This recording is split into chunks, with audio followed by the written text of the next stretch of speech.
Batu, Barada, Nikto. You must remember those words. Gordon's alive. You know what the Turing test is? I know Kung Fu. Dead or alive, you are coming with me. What do you want to do?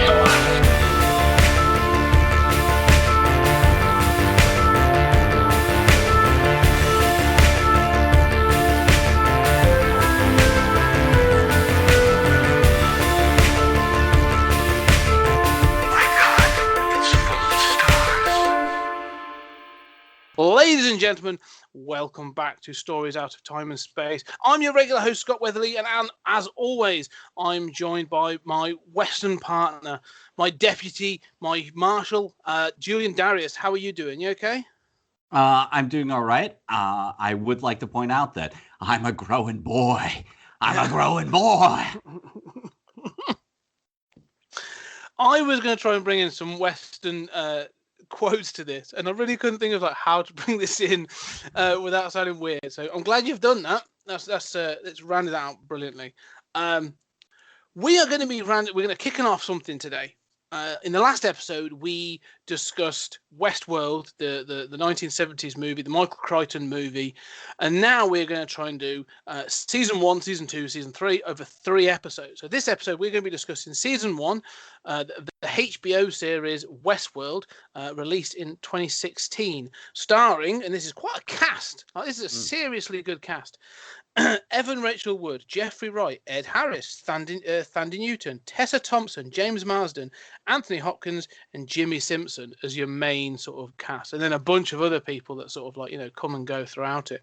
10 episodes, 10 hours. We're still going to stick to 2 hours on our sort of clock. But a very different take on what Michael Crichton was sort of aiming for. So, Julian, let's kick in. Sort of 10 episodes. What were your initial thoughts then on this as a TV series? Yeah, I was so super excited that they were doing this. I am a huge fan of the movie and the fact that it was Jonathan Nolan. Obviously, I'm a huge fan of Chris Nolan.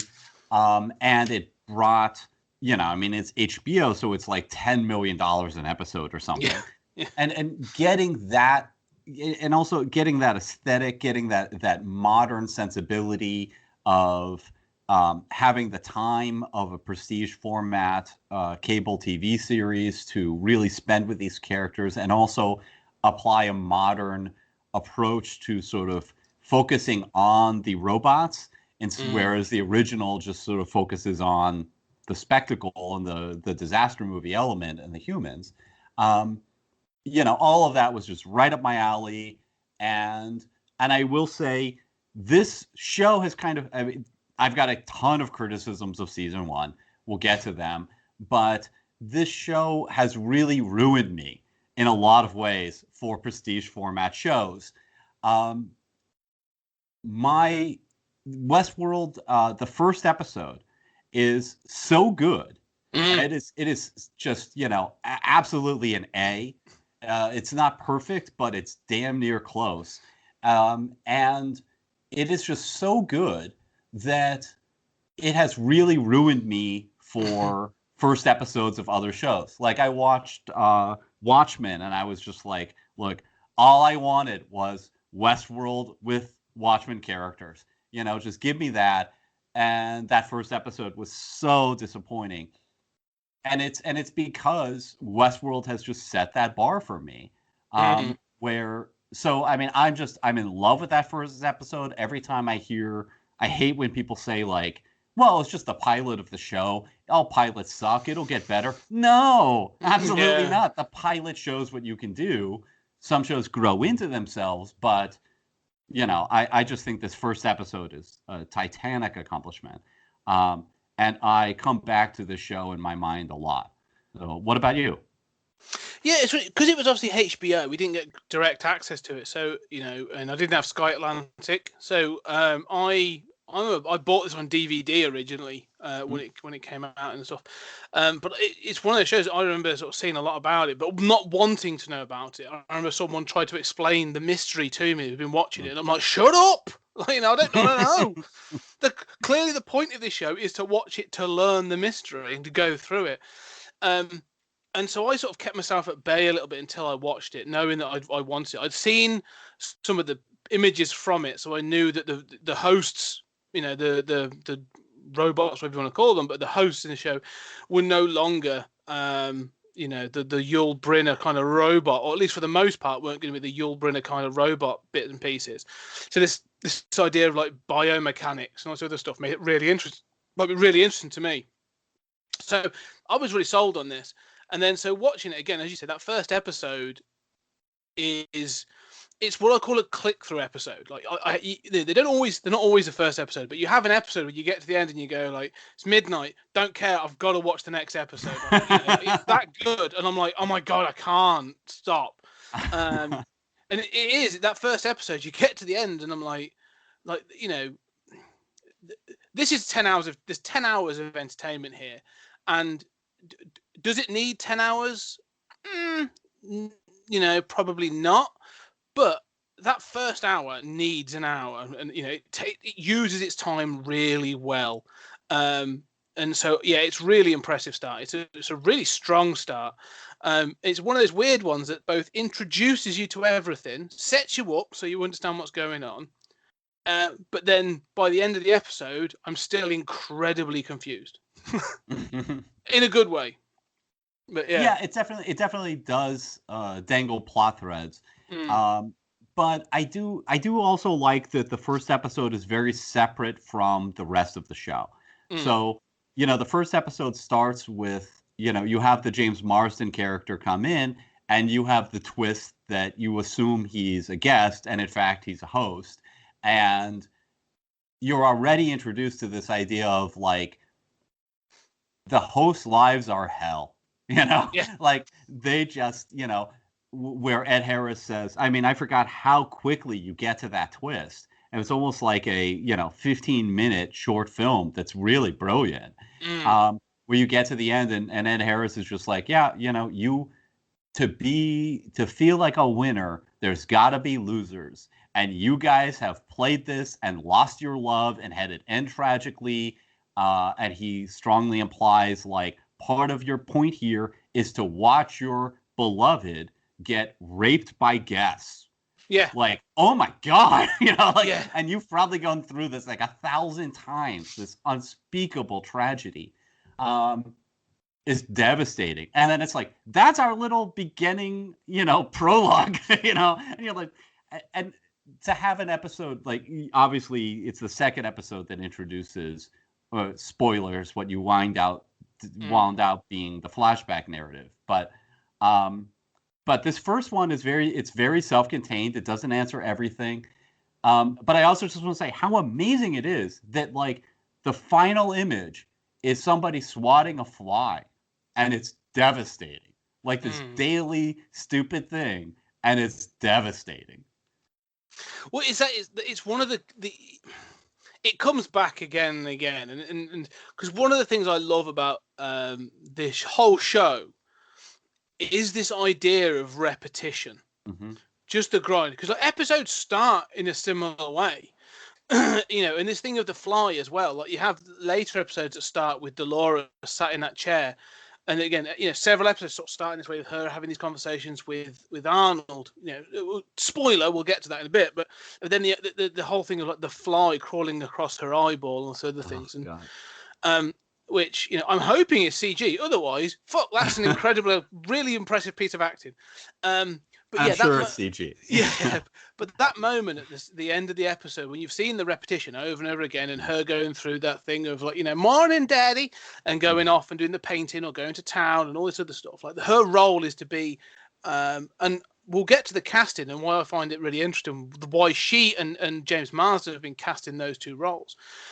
But then, like you say, this whole thing of like, oh, you can't hurt the guests, you're going to hit this repetition. So yeah, that moment of her swatting the fly, and again it comes back to this thing of like, oh they can't hurt a fly, or you won't hurt a fly. It just tells you everything you need to know, but it doesn't tell you everything you need to know, if you know what I mean. Like it's like, oh, shits are gonna get real. but you don't know how in any way. Like, I automatically assumed the first time I watched this, I thought this was going to be the same as the film. Mm. And that first, at the end of that first episode, told me that. That was me interpreted and put it in there. Oh, the hosts are going to go nuts, and it's going to be, this thing of like, then how? Because there's no differentiate. How do you then differentiate a host from a guest? How do you survive? Is that going to be the show? Nope. Takes in a very different way. So yeah, that first episode is fantastic. Ed Harris. I want to get into Ed Harris in a minute, but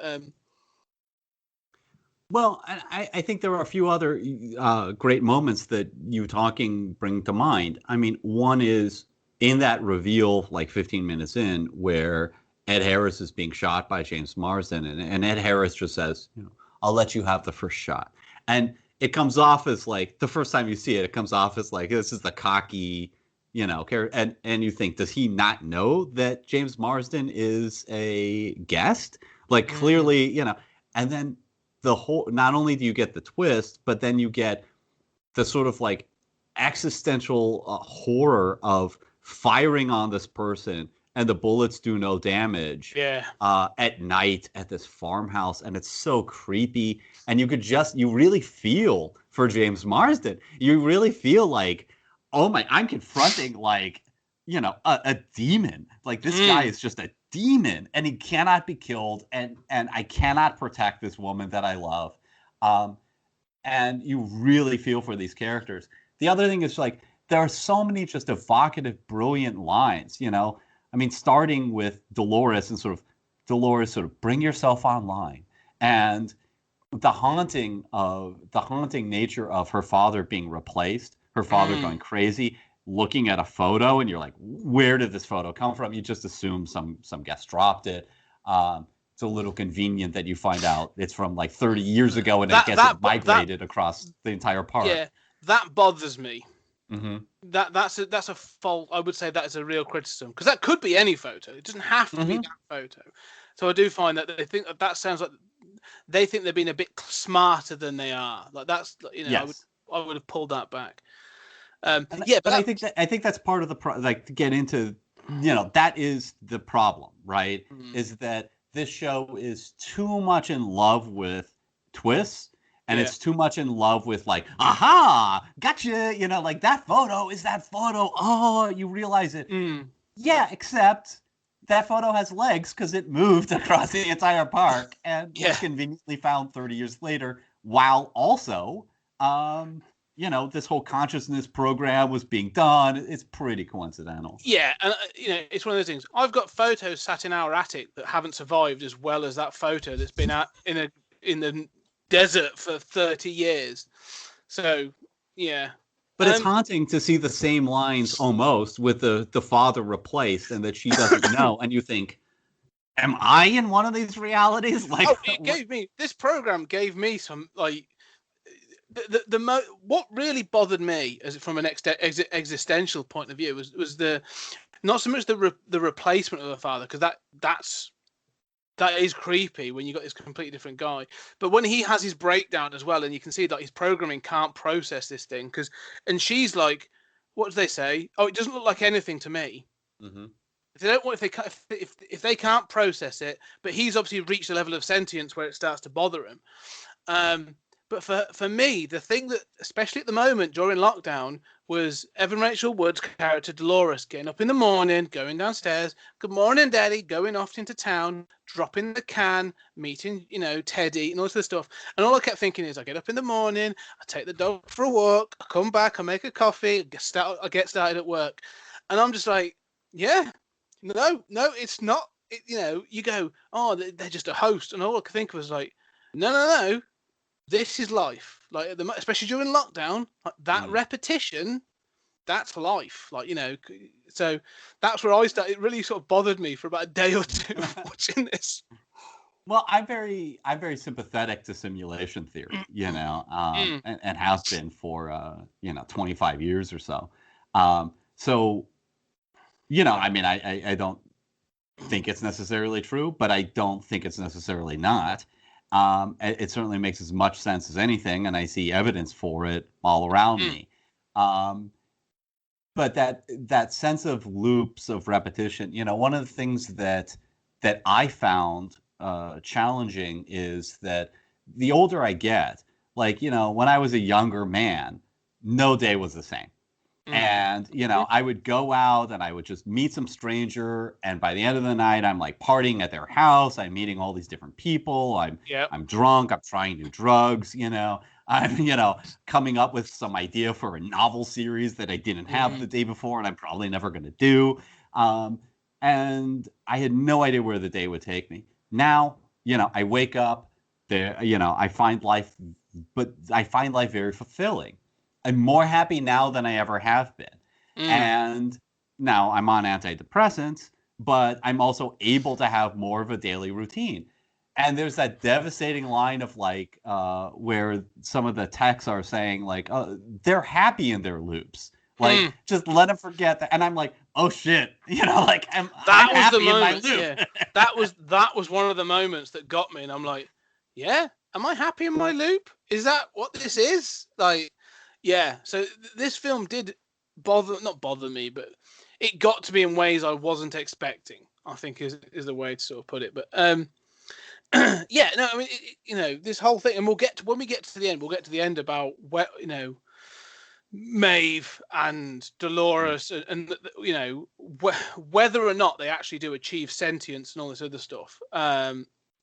We'll get to that and it being in their loops, but one of the things I did like about this first episode, and I like about the whole show, is whilst I thought this was going to be a take on the original story, that sort of like it's Jurassic Park, but with cowboys, it's going to go poor, and then they're going to work through it, and there's going to be some, whatever.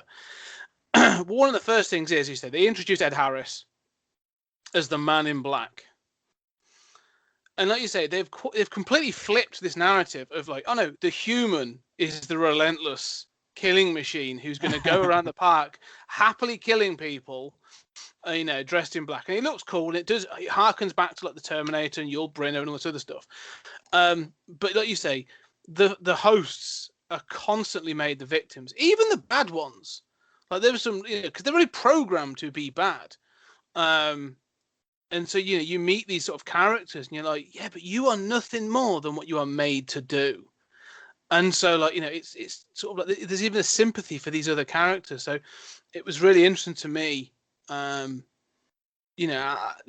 I travel through this show.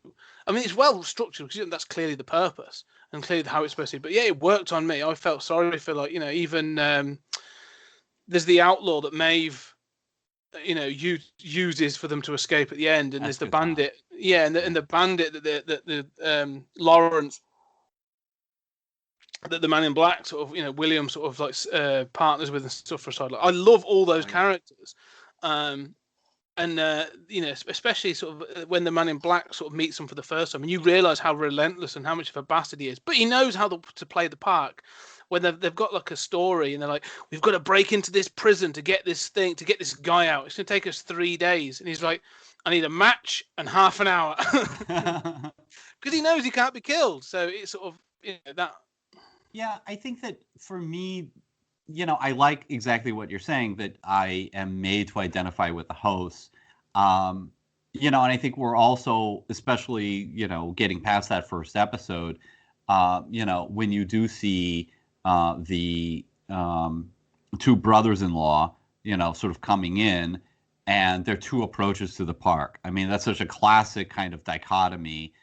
The bloom's going to come off the rose, and he's going to get used to this. And I do love that narrative. I love these sort of like, yeah, that quiet guy is the guy who goes crazy, Well, to me, again, felt like that to me was the nod to the original film. The guy who's been before, who's sort of like the James Brolin, who's coming in, and who's like, oh man, you wait, you can sleep with anyone, you can kill anything you want, you can do all this. And the other guy's a bit like, oh, I'm not so sure. Are you sure? Yeah, and again, like, it's going to go a certain way. But I like that. But what you were saying about, like, the Ed Harris character, there is a point kind of in the middle, and I do think, like with the third season, they made it 8 episodes instead of 10. And I haven't seen that, but I think it's wise to do that. because both of these seasons feel padded, or like at least that they could have done it shorter. There is a period in the middle, especially with like that Ed Harris, like I can do it with a with a match, where I sort of feel like I love video games. I'm a gamer in a way that you're not, but I hate, and I love video games as art.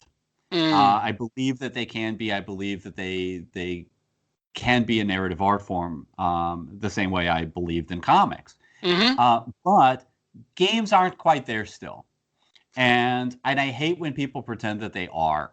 And I felt, so for me, every time that I feel about a movie or a series that I'm like, it's video gamey, what that means to me is there's been a failure of the writing, where too often it feels like, okay, here's the challenge. Like, you can tell how it's a video game, right?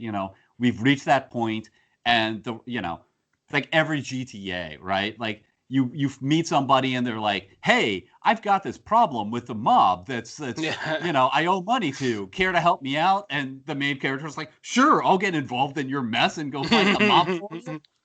Where it's just like another challenge where, like, to get the key, you got to, go save the guy from jail.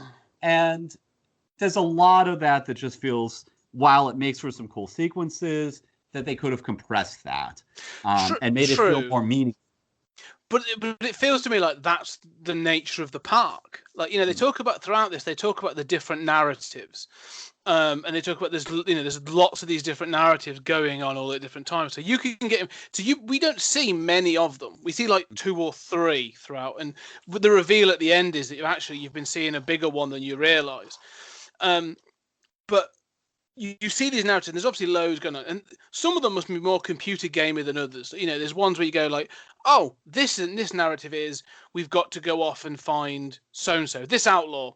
He can be found in the Red Hills this evening, so we're going to go out and tonight. So it's only like a one-day narrative, and then you might get others that last a couple of days, or they can sort of develop. So I can imagine that there are ones like that though, where they're like, here, you want to get to this point, but to get there, you've got to go through A, B, C, and D, and it's going to be like a 4 or 5 day narrative, because that's what you want.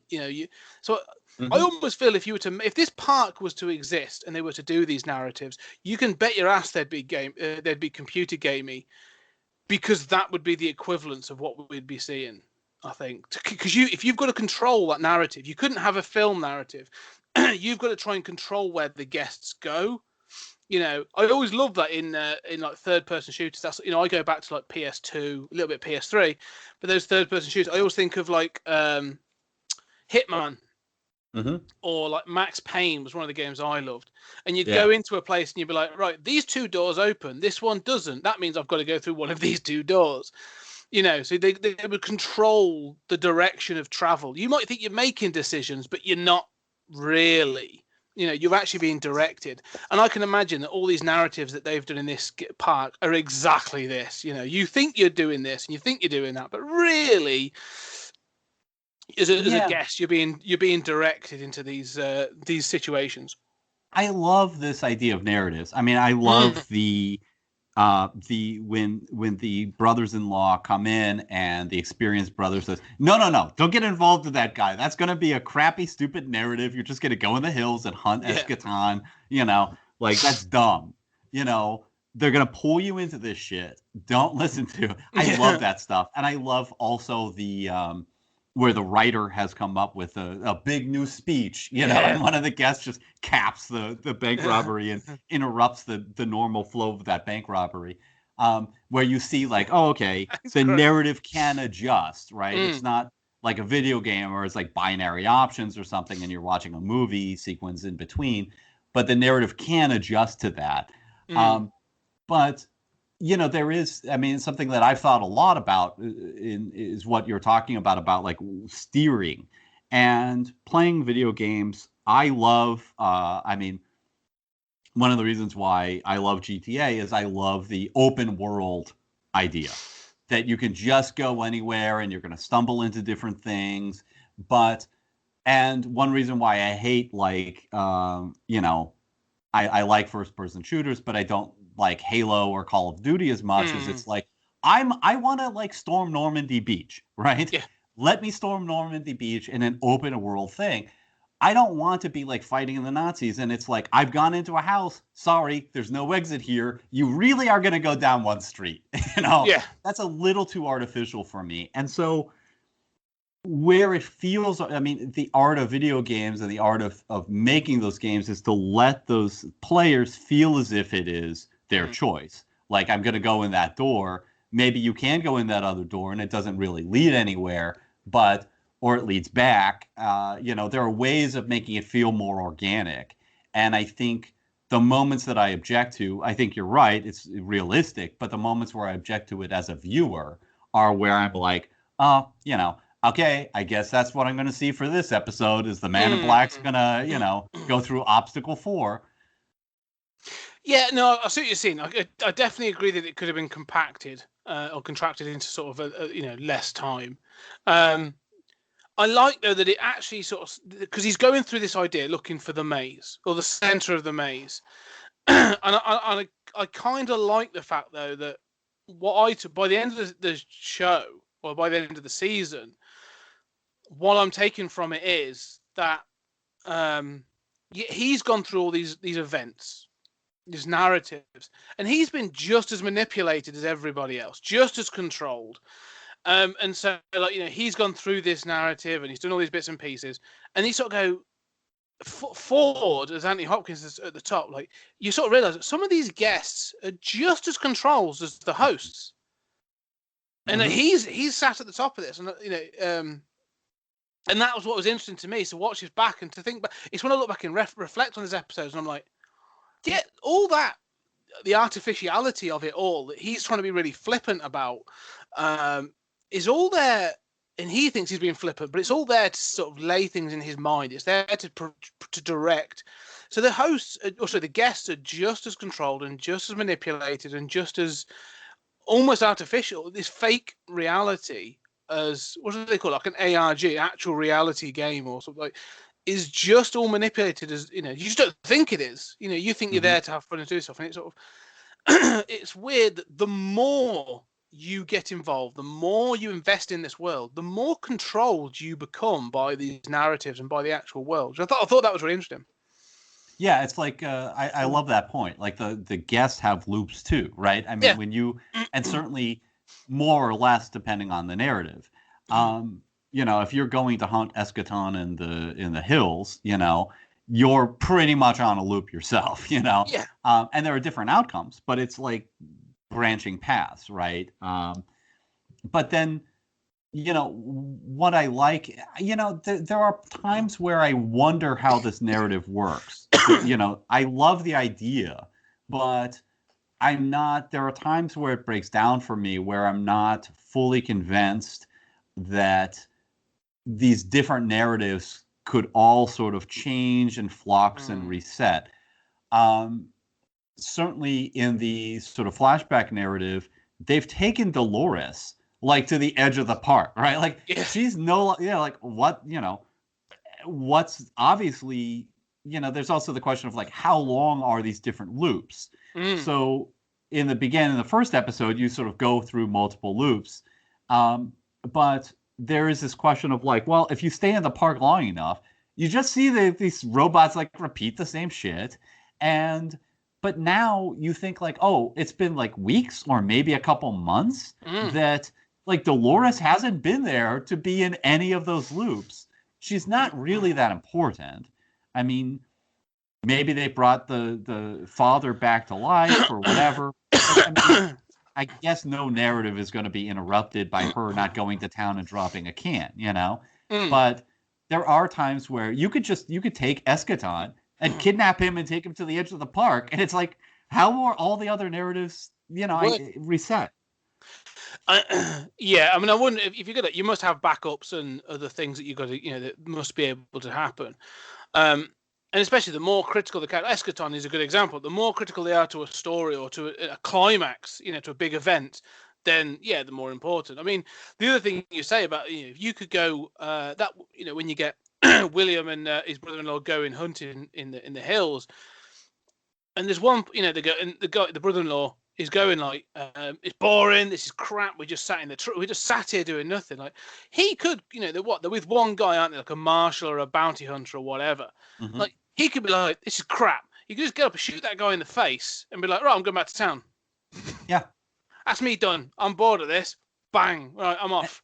And he constantly threatens to do that. I like that. Like, it never does. Yeah, but I mean, he could.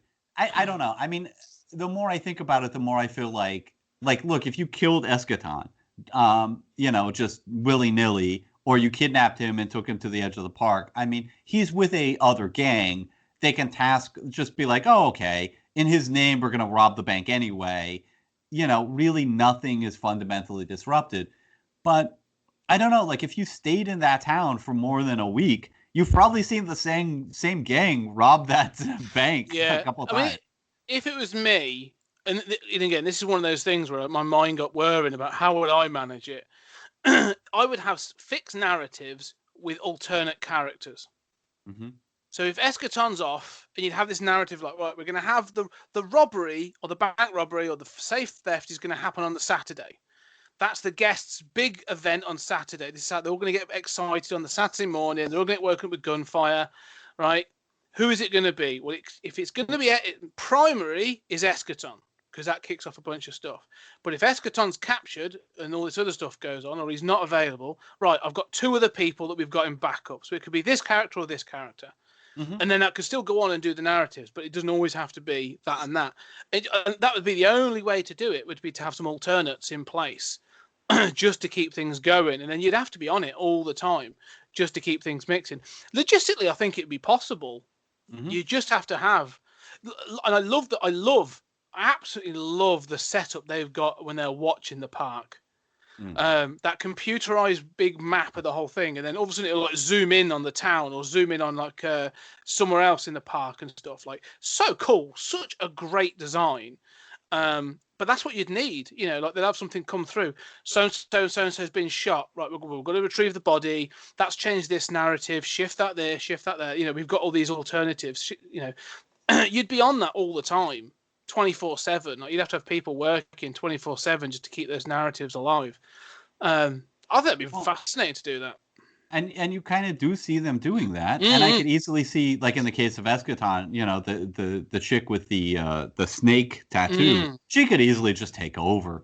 But I do find myself for a show that, look, I mean, I'm nitpicking, but for a show that has thought of so much and is obviously trying to be a Chris Nolan kind of like clockwork mechanism, right? Where things are revealed and, and there's probably like 6 reveals over the course of the show. But for a show that's thought all of that out in advance, and God bless them for doing so, I love that. So many shows don't.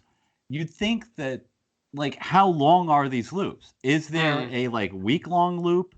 That, is there a month-long loop? Are there, some of those outer narratives that are longer? Are those like 2-month-long loops? I just like to have more of a sense of this. Like, how long does it take if you're in that main town to see characters come back to life? And do you not want guests to see that? No. It's weird, and it's this thing. It got me thinking about, again, we said about like LARPing and in the last episode, and ARGs and stuff, and it did get me thinking about that gaming, that mentality. And I think if you're a guest, you go into a different mindset. Like, yes, you want to accept it as a reality. Especially this one. This one seems different to and obviously due to budgetary and technological constraints, but it's different to the 70s version. Like the 70s version, like, it would be like Disneyland. You'd see like animatronics every day doing the same thing. Yes, this is possible in this, but I'd also say the town is so populated and things, and you can do so much that you could, if you wanted to sit on a porch for 2 days and watch the town go by, you would notice Dolores turn up on a horse, go into the shop, get the things, drop the can, and then Teddy would come over, or wouldn't come over, as the case may be. And then, that might kick off a single narrative. Or then you'd see Maeve come out and say, or you'd hear the other one, the other prostitute say the same thing as or you see you're nude, not much of a ride on you. Those things, you'd see them again and again. But I think you'd be so just invested in it and so involved and so doing your thing that I think it would happily let it would almost pass you by. It passes me by in the street, like there, again. I think we're almost, not brainwashed, but sort of we're so used to sort of repetition in the real world that a lot of this stuff would probably just pass you by. It would become the norm if you were there for 2 weeks, which, from the sound of it, is an incredibly expensive holiday. Yeah. These things would happen, but it's the same as like now. People going to work or doing this stuff. I think it would just become the norm, and then you could go off and do your thing. And I think that's what, because this place feels more populated. Yes. But the other thing that sort of was baffling me, not baffling is probably too much word, but like, how long are they doing these things for? Like, because you find out that Dolores is like 30 years old. Oh yeah, more than that, I think. Yeah, clearly more than 30 years. And so, like, all right, so that she's been around this long time. They haven't changed her features. They've barely changed her dress. And so I'm like, so what is her narrative? But you find out that Maeve's had different narratives, and she's only been the sort of the lead madam at the saloon for like 18 months or so. Yeah. And then she had this previous narrative before that. But then you find that like Dolores seems to have had this sort of tie to Teddy for over 30 years. So I'm like, well, there was things like that where I'm like, oh, how, why has she never been a villain? Why? And that got me to something else in a minute. But I don't know. It just felt like some hosts get moved around more than others. Yeah, I agree with that, and I think that doesn't bother me, but this does get into one of the problems with the show. I mean, look, it's either one of the coolest things ever done with a surprise twist, or it is the height of sort of clever arrogance, or both, to have an entire season in which an entire set of characters in an ensemble cast are revealed to have been happening almost 30 years earlier and be a flashback narrative. I mean, that is a giant, of all the twists, that is a giant carpet pulled out from under you. And it's done well. I mean, there are clues along the way that accelerate until the reveal. But, and in fact, I remember watching it for the first time, getting on message boards and being like, I think this is going on, and other people sharing their theories, and everybody figured it out. Yeah, I was going to say, I remember figuring that, yeah. But a lot is sacrificed for these twists. And I think that's a perfect example where if she had been reassigned, that twist would be obvious right away, because you're like, well, she was at the farmhouse before. Why is she in a totally different setting now? Oh yeah, because it's 30 fucking years earlier, Yeah.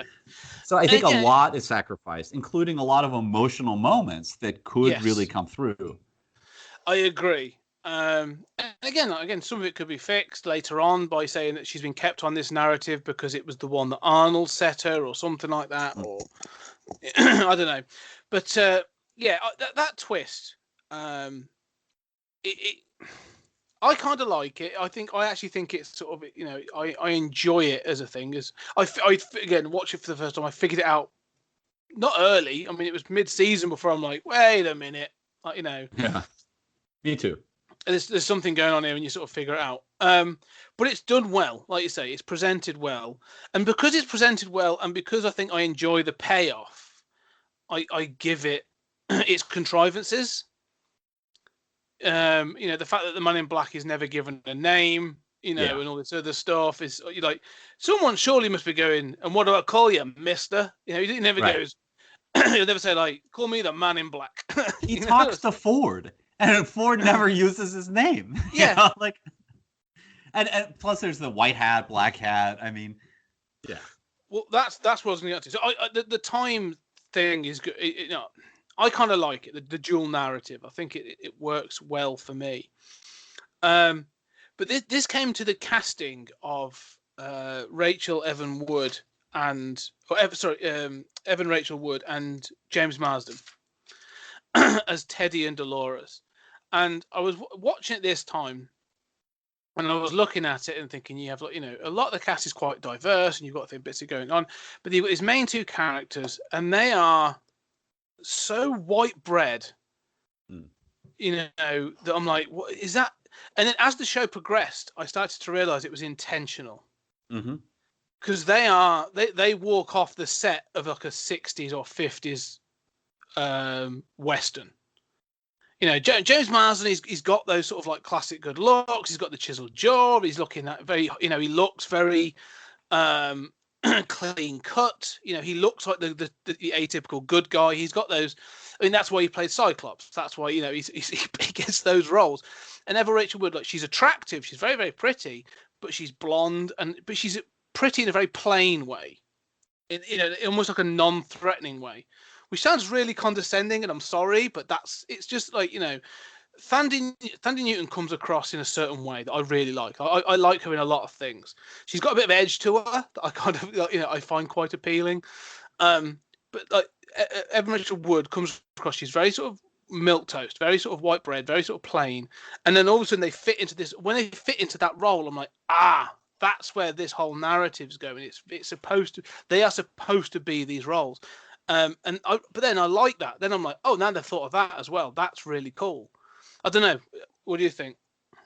Well, I mean, I think you're right. I think that she plays that sort of farmer's daughter so well, right? I mean, and it's such a stereotypical. I mean, it's defined by cliche, right? Yeah. I think Marsden comes off for me as more the victim. Like every time that he tries to do the cocky, I've seen him in Cyclops, I've seen him in Superman Returns. And in fact, one of the problems I have with this show is that I think of the actors in other roles. And so like every time Marsden tries to do the like cocky gunslinger thing, I'm like, not so sure I'm buying it. I buy it more when he is the victim and just kind of sitting there suffering, Yeah.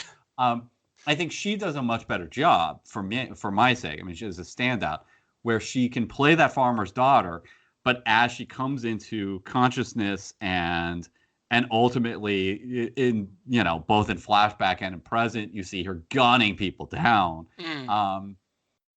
She can pull that off too. And she has a twinkle in her eye when she does it, and I think that's more effective for me.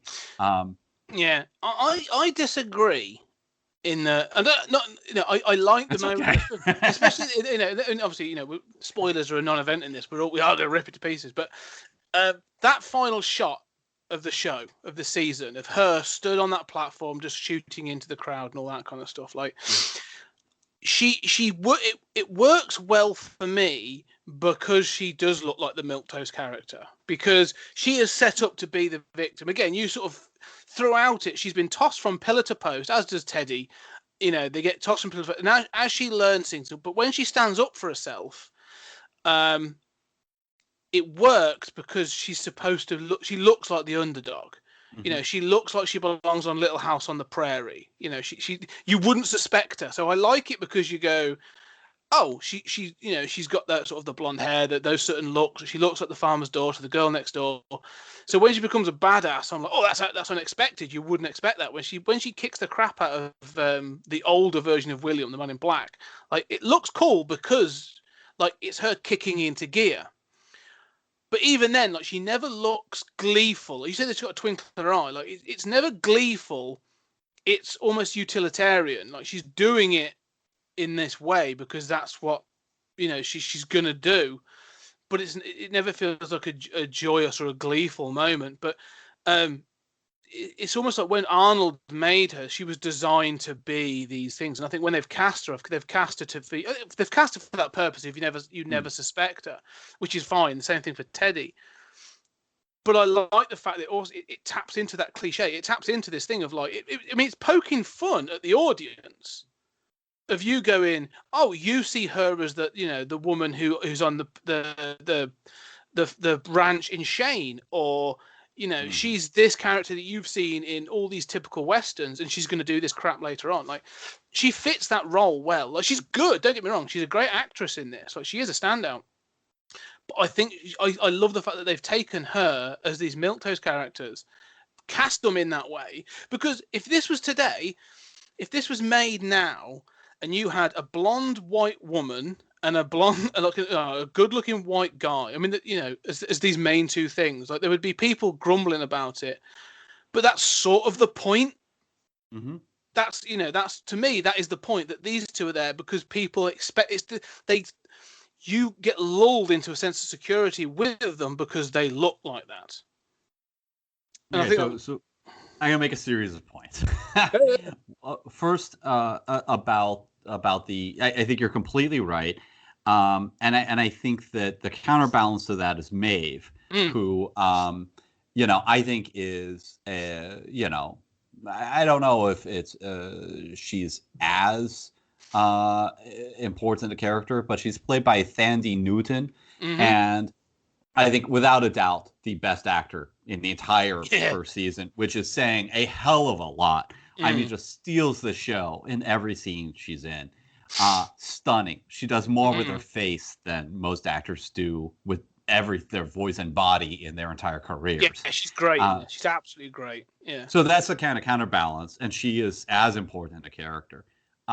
With Dolores, so I mean, I love the narrative. I mean, there's a lot that I like about it. You said, like, the payoff of in the final episode of realizing that it's a flashback.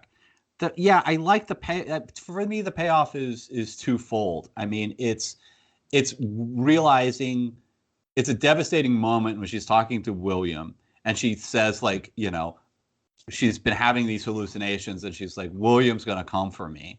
And he's like, oh, baby girl, like, I got bad news for you. Yeah. And partly, like, why it's devastating for me is, it plays, like, the idea that she doesn't know that was 30 years earlier. I mean, it's the ultimate, mind fuck, right? It's the ultimate, like, these hosts are victims here. But then also, like, both of them feel so let down by each other, that he feels like, look, I've been doing this for 30 years. You were supposed to stand by me 30 years ago. I sacrificed everything for you, and you just went right back to your stupid loop and didn't achieve consciousness and disappointed me, and my whole life has been different because of it.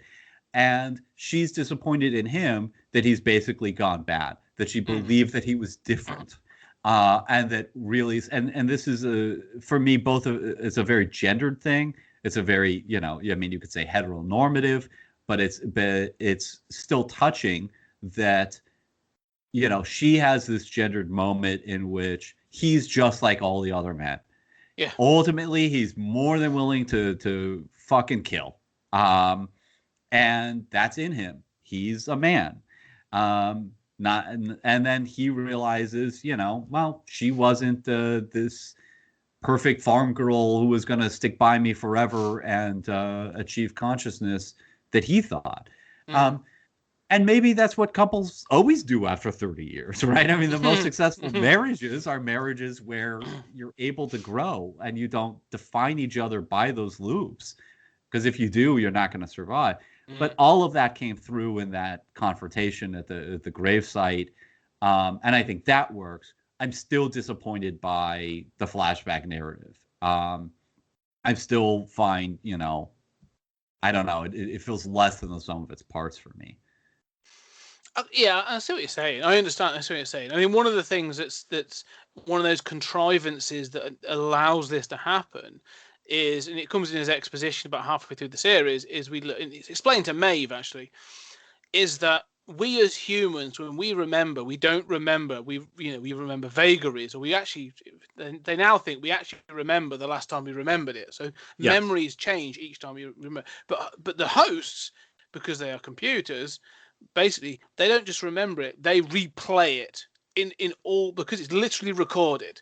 So they play it in like perfect detail. So for her, those hallucinations is a perfect replay of the events that happen. So it's no wonder they get completely messed up when they're like, "Is this?" And her breakdown moment when she's saying to William, "Is this now? Are you, is it now? Is it then? Are you here with me?" Like she's that thing of like, I can't trust my own memory, but I can't trust it because my memories are so crystal clear that I could literally be seeing them right now.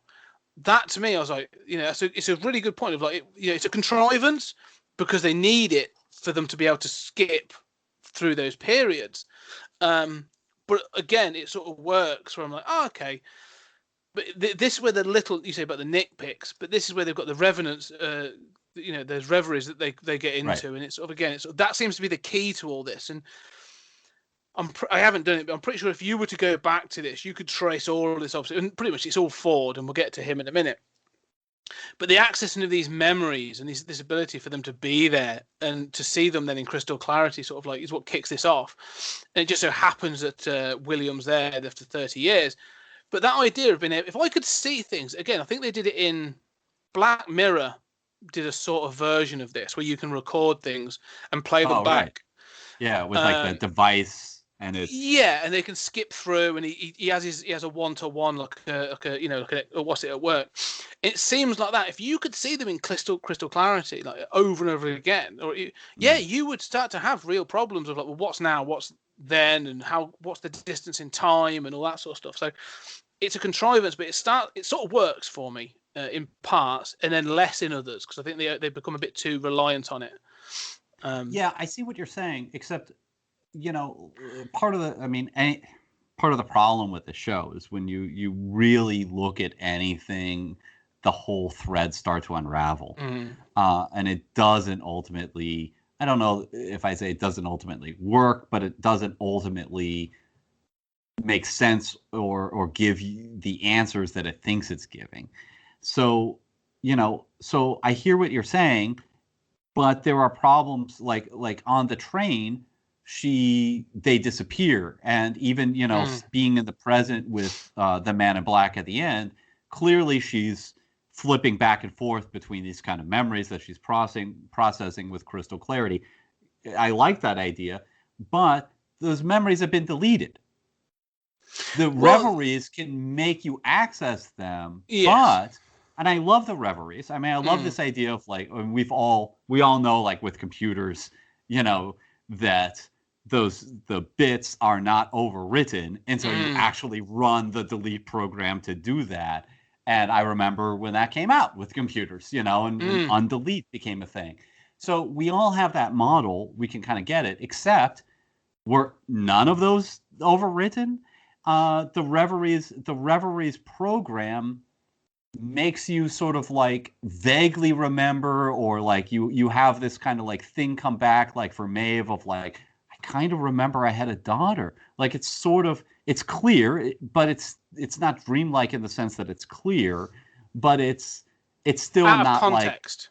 Like, yes, and it's not like I'm remembering this whole sequence from nobody else does that. So then you say, well, did Ford do that to her?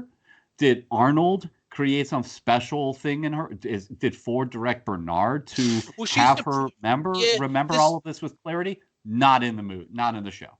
No, you were right. It is definitely a gap. One of the things they clearly imply repeatedly, though, is she's an earlier model. Well, don't imply. It's true. They state it as a fact. She's one of the first models to be introduced to the park. And she went through all this stuff with Arnold. And so to me, watching it, it was one of those things of that's almost like a flaw in that first model. And that, they were able to manage it better in the later models. And Maeve is clearly a later model because she's the biomechanical structure rather than the mechanical. And so, I don't know, I just took that as being she has it in this way because she's an earlier model. That was sort of my headcanon, let's put it that way. That maybe I was filling the gaps. But that's what I felt was implied, and that's sort of how I sort of took that. Yeah, they do mention that there are like some routines and some, like there's this communication network that's still in the early models, right? So there is some support for that. But I don't know that difference would explain And I think that she's been, even if her brain hasn't been, she's been, I mean, like today she bleeds, right? I think she's been replaced, upgraded over time. I love the line, like, your humanity is cost efficient, Yeah. I don't know that makes sense, but like the transition from like, 70s Westworld to like Blade Runner replicants who are really organic, basically, was a slow one that, was cost efficient. I don't know that I buy that, but it's a great line. So I kind of think, I don't know. I mean, we get to that question of like, did Ford do this? There's so much that we just don't see and that really isn't explained and ultimately is not satisfactory. To me, let's get to Ford. Before we get to let's get to Ford because you can wrap up some other pieces because that sort of covers a lot then because then we get into like Bernard and a few others as well. For this whole thing, and if we get to the end, like he one of the interesting things is you've got this the snotty upstart writer who's doing all the narratives, and like you say, he gives this grand presentation and he has these big the TV screens and he's got those hosts all lined up and he's got like this grand narrative involving cannibalism and all this other stuff and the savage natives and all this other stuff. It's sort of like it's this big sort of dramatic story that he's got up and then like Ford's just like no you're not doing that because I've got my thing going on. But what we find is that, or what we think is that he's building to a narrative that is going to happen. So he keeps saying about this narrative, and they're going like he's doing all this stuff on the part. Like we don't know what he's doing. Like is he? To me, it's played out like he's building up to set up a new narrative. Like he's going to provide a presentation, much like this other writer, where he's going to go, well, this one's now called so and so, and here's the characters, and I've set up this part in the park, and it's going to take place here, here, and here. And you get to the end of the end of the show, and he goes, oh no, the narrative's already happened. This whole thing. So to me, everything that happens in this show is set up by Ford. Yeah, that's and it doesn't quite work because there's a lot of things that are off screen when you go, how the fudge did he know that was going to happen? But to me, to me, this grand narrative was him as his end thing was to the end result of this is exactly what he wanted. And I think that's right. That's clear, right? I mean, yeah. And I do like the idea that, so one of the problems with the flashback narrative is, I would have liked this show better if episode 2 or episode 4 were just the Wyatt episode with Arnold, right? I mean, it would have to be after the Bernard reveal, so it would have to be relatively late. But, just having an entire flashback episode that you're like, what is going on? And it ends up with a massacre and, like killing Arnold. I mean, would be an awesome episode. And you'd feel that emotional weight. I think it's asking too much of viewers because you really have 3 different timelines. You have the Arnold incident where she was Wyatt, where Dolores was the original Wyatt. Yeah. Then you have the, main flashback narrative, which is the like William Nash 30 years, right, with William, and then you have the present where William's the Man in Black. That's asking a lot to keep straight, and it really does miss these purposes. Now the theory, but I do like that at the end, there's this idea that, I mean, I think ultimately the Arnold narrative doesn't work, right? I mean, like it's not clear why the park didn't close down. They just like reformatted all those people. Why did Arnold think that killing himself was going to be the thing? I don't know. But I do like that Ford repeats it, but gives her the choice. So that like that twinkle in her eye that I'm talking about, you feel uncomfortable. At least I do. When she's gunning down the guests at the end. You're like, oh no, she's a murderous bitch now. But she's doing that consciously. Yes. That is key to that whole narrative. Yes, no, I agree. Whilst I say, I said before, like it's utilitarian in the way she's approaching it. Is to me is almost psychopathic You know, like I don't want to say she takes joy in it. I didn't feel there was an emotion in it. But she's got sentience, like she has got a conscious. But this is her choice. But I don't feel there's like an emotion, as in like joy or anything behind it. It's utilitarian. Like it's an attack because it's almost like, as she says to sort of, this is our. Well, she says to Teddy, doesn't she? She says, no, this isn't their world. This is our world. So this is a revolt, like this is her taking over. So it's a statement. She's making a statement rather than anything. One of the things that Ford says in that final section, though, is he says, he says to somebody, he might say it to Bernard, he says to someone, a mistake made by a great man can take 10 years to rectify. Yes. I've taken 35 years to rectify mine. What does that say about me? So he's still an arrogant prick. Throughout all of this, let's not forget, Ford is an absolute arrogant prick. But like his choices are what drove Ford to make the choices of creating Wyatt, giving them sentience, and to commit suicide by host for all intents and purposes. But why did the park not shut? Mainly, I think, because it was because they say they were there for years setting this thing up. Like they make it like within 3 years that the characters or the host had passed the Turing test, and so there were 2 years beyond that, because that gives me my timeline. Is like he says 35 years, so there's 5 years from 35 years ago is the incident with Arnold. 30 years ago is the incident with William, and then so you've got 30 years. So it's a 35-year timescale.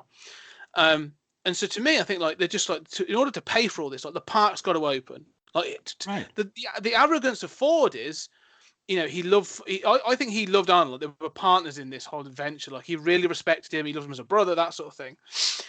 But he didn't, he was like, look, he got too invested in this. Like he just made the mistake of thinking that of these things as humans. Like he wasn't looking to create imagine if Walt Disney and somebody else were getting together and someone's like, I want Mickey Mouse to be sentient, and Walt's like, no, Mickey works for me. Yeah. Mickey is my property. And so I feel that Ford 35 years ago was that mold. He's like, look, Arnold was looking to make a conscience. I was looking to basically make our dream world, and to make our dream world work, people had to pay. That's the reason it opens. That's what I think. And then since then he feels the guilt of doing that. Like this should not have happened. So he's reevaluated, and he's basically come around to Arnold's thinking. So my problem isn't with that. My problem is that why in the world did Arnold think like that this was going to close down the park? He was clearly at the level of Ford, like a mastermind, and he's like, look. These androids are achieving sentience, which is not really clear why he thought that. Any glimmers of sentience that he saw were just little glimmers compared to what we have later seen.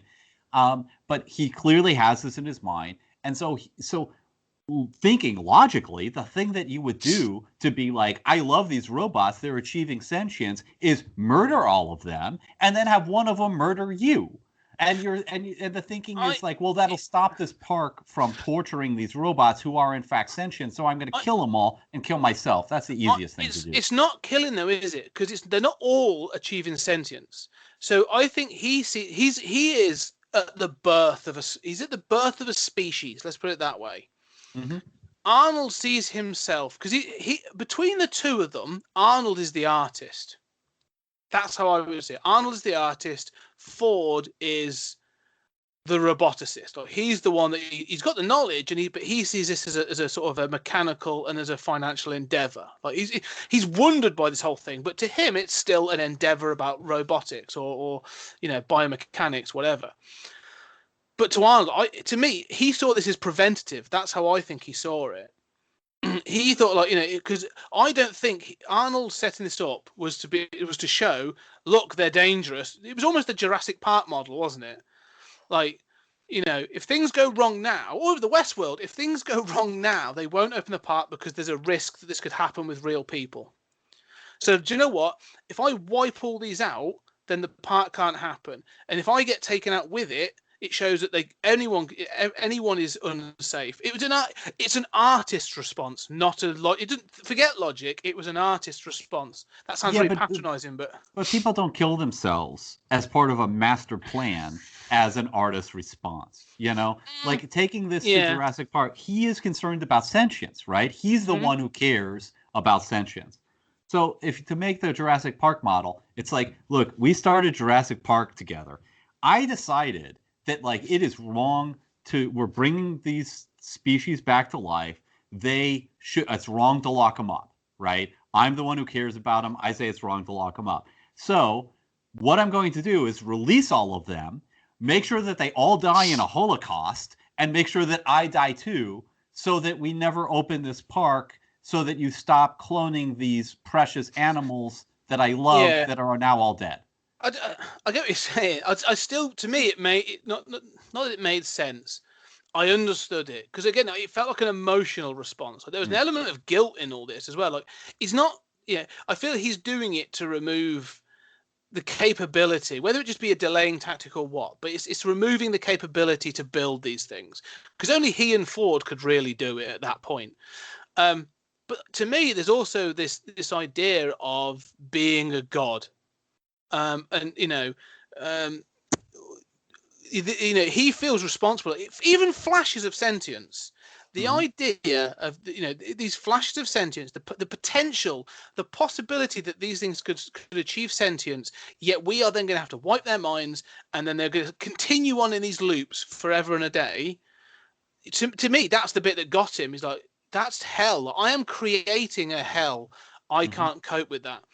And I think that was it. I think to me, that's still the response. I mean, one of the things that came to my mind watching this, initially I thought Frankenstein.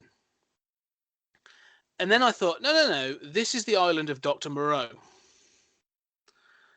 And so, and Ford is Moreau by the end of this show. But so was Arnold. And they were so obsessed and just consumed by this idea that to then sort of to see it from their different perspectives, you've got to these are mad scientists. We're in mad scientist territory now. So if logic sort of goes out the window, because even someone like Ford's behavior throughout this show is never completely sane. No. Well, I don't know. I mean, I feel like the show wants it. Look, if we had that Arnold episode that I'm talking about, you could make all this clearer. Yeah, I agree. I just don't think that, I love watching Dolores kill him. I like the massacre. I mean, I like these ideas. I just am not convinced, ultimately. And the same thing, like with Ford, he is a bastard through the whole show. I mean, he's set up as the evil big bad, right? And then in the final episode, all of a sudden he says, actually, I've been doing Arnold's work. I'm the good guy, and I'm going to sacrifice myself in my final years to give my children sentience and a chance, right? And let them have this real revolution. And you're supposed to feel like, oh, okay, I guess he's been manipulating everything all along. So, except none of that really works. So, I mean, it's another switch where it's like, well, you're murdering people, right? Like, you are, and it's implied like, oh yeah, Delos does this every few years, and I basically have to murder somebody as part of this little meta game. Like he is, I don't know. I mean, I can kind of buy that he turns out being a good guy and he is doing. No, he's Arnold. not. No. He's never a good guy. Ford is never a good guy in this. I get I get what you're saying though about the revolution, this thing about his children, the sort of the host that that achieves sentience, like, but it's still mad scientist territory. That this thing of when he kills Teresa and then he goes off and he arranges for Bernard to kill Elise and then basically throughout it, like, he is the one that gave Maeve that code for the escape. Okay, so this is getting into the problem, right? Like. All right. So, I mean, look, I say good guy. I'm saying somebody who, a good guy is somebody who wants to achieve sentience and free these androids, right? He's still a murderous son of a bitch. I don't Yeah. think that means he's not a good guy. I don't have a problem with that. He's a mastermind. I mean, Yeah. but so if he wanted to start this revolution, it's clear that he is manipulating the Dolores stuff. You never see, I still have the problem with her remembering and then nod and whatever. Okay, whatever. I don't get, it's beautiful, but I don't get what is going on with like, she takes, Teddy and Teddy dies and then the lights go on and it's all a stage. Like that works. That's such a dramatic, again, like, twist, rug pulled out from under you. Where did they go? Were they not aware that they were like they're supposed to have free will, or at least he's trying to get them to free will, yet he has them walk to this beach and they don't notice these people all around them? I mean, none of that makes any sense at all. No, again, there's some great moments in the show where they're trying to give you enough for you to accept that. Now, I agree that it's a real clumsy ending. That bit is really clumsy. However, they keep saying to you, and they told you with the photograph, and they give it you with Bernard as well. There's a great bit where just before they reveal the whole Bernard thing as well, they can't see what you don't want them to see. Right. So even with sentience, even before they've still got, because there's still an element of programming. So if they're programmed to not see those things, they'll see them, but they don't give them any cognition. Like they just don't. It just doesn't compute. I don't see anything that bothers me there. Because at one point, Doctor Who perception filter. Exactly. Yes. Yeah. Precisely. Yeah. But there's the moment in the cottage where they sort of Teresa sort of sees the door. What door? Like he's never supposed to have seen that door, and and that's obviously where the reveal comes. I love that. The brilliant scene. Yeah. But I felt that was the end. That's the point. What I have more of a concern or more of an issue with is you've been seeing that they say freeze motor functions, and then the host stops. And she's supposed to, by this point, she's achieved sentience. Like she's achieved some sort of a level of self-awareness. Yet she's come to the end of her narrative. That's the end of the narrative. Take me to the, she gets gutted, and then she says to Teddy, take me to the place you've told me about where the mountains meet the sea. And you go, and that's supposed to be the end of the narrative. She dies there. And I'm like, so her achieving sentience was all a part of this narrative.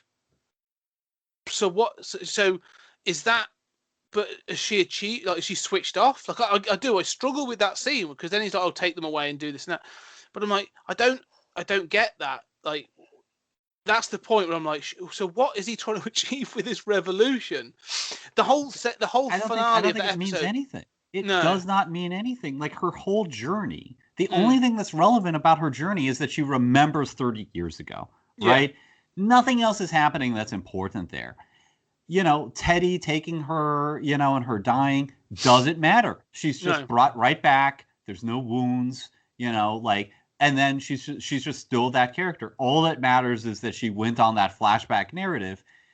And at the end of it, she's kind of, she's confronted William. But like, why would you, like, if her journey that Ford set up was ultimately to confront the Man in Black and realize how she'd been manipulated for 30 years and get her angry and violent and able to realize she'd been manipulated and to make her own choice to kill Ford, right? That seems to be the case. Then you're like, okay, I've got her to that point. Now I'm going to totally take over these characters, have them go to the stupid fucking shoreline where they're not going to notice spotlights and a plantation house, 40 feet away. And, and I've totally taken control of their brains at the end of the narrative in which they have come to consciousness. I mean, it seems like, and then I'm going to repair her and we'll just resume the previous narrative of coming to consciousness. And the entire point of that was, I guess, to get her to that setting. Well, here's the thing: is it may be to get her there, but don't forget this is this where we get to the arrogance of Ford, okay? Because this could have been take away the finale, right? If he was truly benevolent and wanted them to reach this level of sentience, to have this revolution or for his children to be free, because I think we'll get onto the thing what he does with Maeve in a minute. He could have done it in quiet. He could have done it in the town that already exists, This whole thing could have happened. They return to the town, and then the revolution starts from that point onwards. Yeah, and you could have had a gunfight with security coming in. How cool would that be in a Western town? Modern security versus cowboys that have gained sentience. He could have done it that way. This whole thing of him doing the narrative, like he set up because he's dug up the town again and all this other bits and pieces. All right, I don't think it was to get them there. I think it was to get the crowd there, to get the characters like Tessa Thompson, to get William there, to get the other board members there. That's what he's not. So this is like 3-dimensional chess, and maybe I'm giving him too much bloody credit, but like he sets it up for the narrative to end on that beach, and he's got this whole big charade going on. And think like Bilbo Baggins sort of stood on that stage of giving his sort of speech before he disappears with the ring. Instead of it Ian Holm, it's Anthony Hopkins, and he's like, right, I've got my stage. Here's all the people, and I know I know this is my final night. This sort of like, I like you half as much as I should, and I know half as many of you as I should, and also the shit. Giving that kind of speech, he knows how this thing's going to end. He wants an audience. Yes. So that's why I see. That's why I see it. Like this whole thing. So he going to happen, and so for him to take her down to that small room then to be repaired and to have that conversation is almost like, right, I've got you here, I've got all the people here, Manchurian Candidate style, let's kick this off. Yeah, I agree with that, but I think that it's ultimately narcissism. I think that it's ultimately narcissism. It's ultimately like this is his last big central narrative, right? And he wants to go out on stage. But I do think that there's something like, don't forget, like consciousness is not flipping a switch in this narrative, right? No. He has to let these characters evolve. And that's part of what Arnold did wrong, was he controlled Dolores. But let's imagine an alternate version of season 1, okay? That actually would make more sense for this entire narrative. You get the first episode, and then you just get the Dolores stuff. Maeve isn't even in the show. Not in the show. Not important. You get, like 4 episodes of that or whatever. You reveal that she's been hallucinating, and, Bernard is Arnold. And surprise, I've actually been trying to send you on this journey to get you to consciousness. There is I think to get her to that journey and get her to consciousness, and then snap your fingers and control her and control Teddy and have them go to this beach and this artificial thing. Again, great scene, but I think totally undermines. I mean, they're putting too much in that finale. Instead of doing that, once she achieves consciousness, she fights the man in black. Ford just shows up and it's like, you've reached the center of the maze. It is for you. You killed Arnold. Tonight you're going to have to make a decision. You know what you're going to do. You know what you have to do. And then he goes on stage, and the whole point was to get her to a journey to where she'd be. That would make a lot more sense as a narrative. So what I'm saying is that interruption doesn't make sense. And actually, none of the Maeve stuff makes any sense. She's the character who I like the best, but like there's this discovery of having like her code had been altered before we got to it, right? I love the Maeve story. Why would he bother to that one madam? I'm going to alter her code, but just enough so that later she'll be able to convince some tax to alter her code further to make her a real danger. And then she's not going to behave like it was altered at all because, I have this problem with how intelligence is depicted. Like, you mean like a board where you can just slide it back up and down?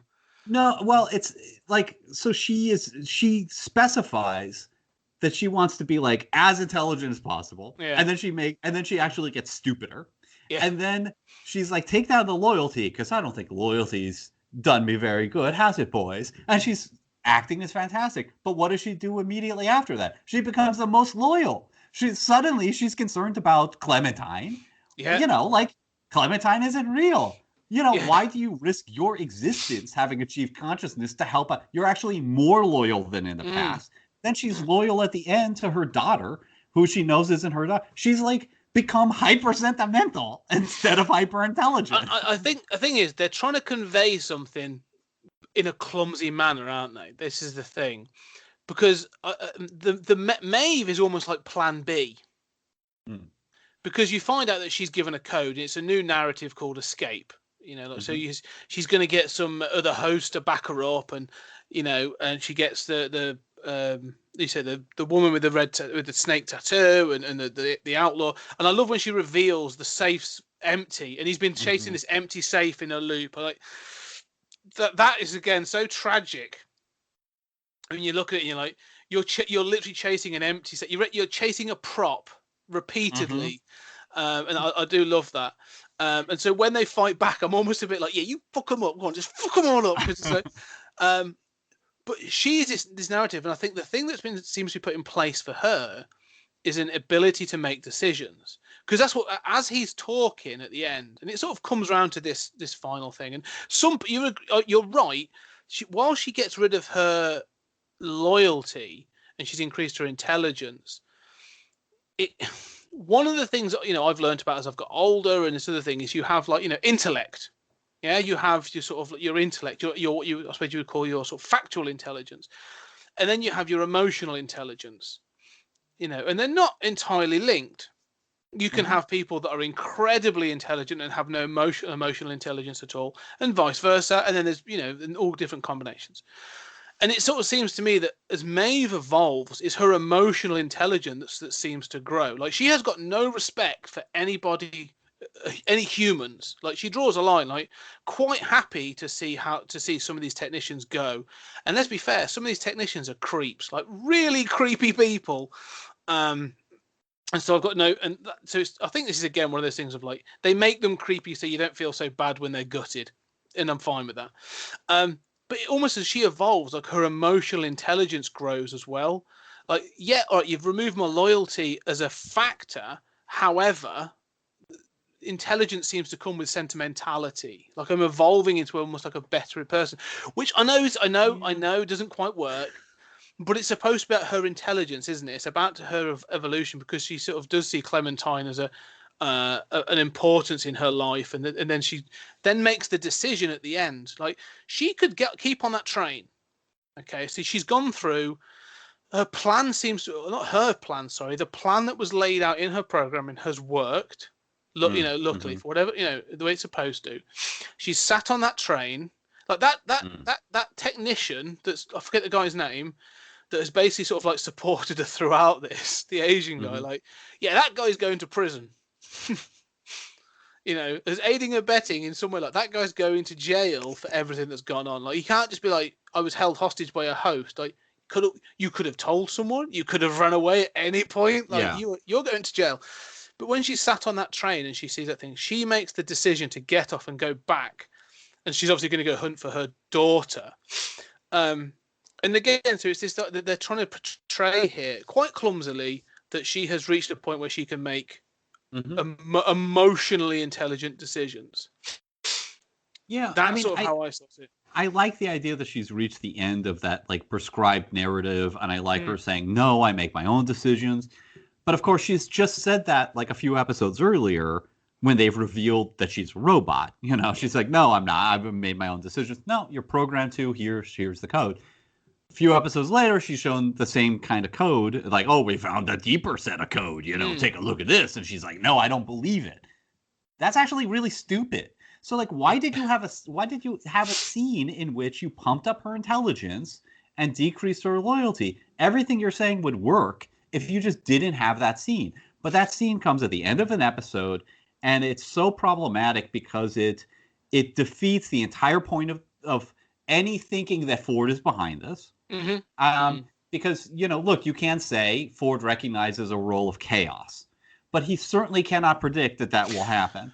It also requires, like, there's way too much freedom that these tech guys have. Like you said, yeah. I mean, it's just like unsupervised having sex with them, getting away with it. But it's, I mean, but you know what I'm saying? Like, why have that scene? That scene, while it makes for a good ending up of an episode, because you kind of feel like, oh, here's where the revolution's going to come from. It's going to come from this error of these tech guys pumping up her intelligence and her demanding it. This is a gradational sort of thing. No, that's a red herring. It was Ford all along, except Ford couldn't have predicted that. And ultimately, that doesn't matter because she becomes less stupid, Yeah. and super loyal, like defined by loyalty. I like what you're saying about her getting to the end, but I just think that scene becomes like this big stumbling block for me. I agree with that. And again, it's this prediction of it's the they are predicting human behavior. And that's what they're almost suggesting, that Ford can predict human behavior. Like, he knows what's going down. Those technicians are basically all down there fucking the hosts, or doing whatever. And also, when you say creepy, like, bad working conditions, they're all in glass cubicles, right? And they are doing some graphic stuff, and nobody seems to be bothered. I would be super uncomfortable in those working conditions. You see Jerry 2 cubicles over. Yeah. You see what he's doing, and like Bob's 1 cubicle over this way. Yeah.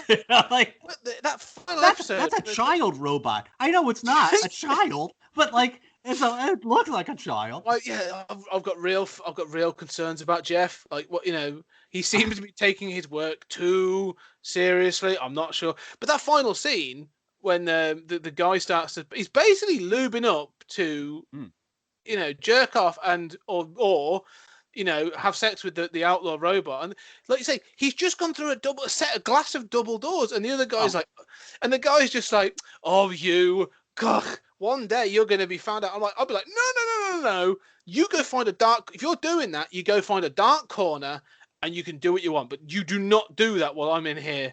It's all, and also the whole thing. I'll get into that in a minute. Actually, that scene I had some real problems with, but it does. So going back to the whole thing with Maeve and her intelligence thing, is I agree, because it predicts that she's going to figure out what these humans are doing to the hosts, that she's then going to blackmail them, and that they're then going to go with it. When every one of these people working as a technician, in case of some other thing that goes wrong, because there could be some other problem, should have a panic button on them that they go, and security come pounding in and just blow the crap out the host. Sure. Right. So you already established that they have this is really clunky, but they have an explosive in their spine, which almost never between. Pays off. Yeah. Right. Almost between. Well, the whole point is that's what keeps them in the park. Not important, because they're like, oh yeah, we'd have to rebuild you from the ground up.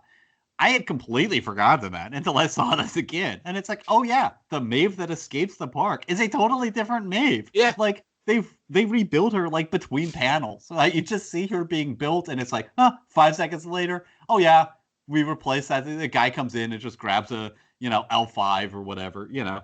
That's really clunky stuff.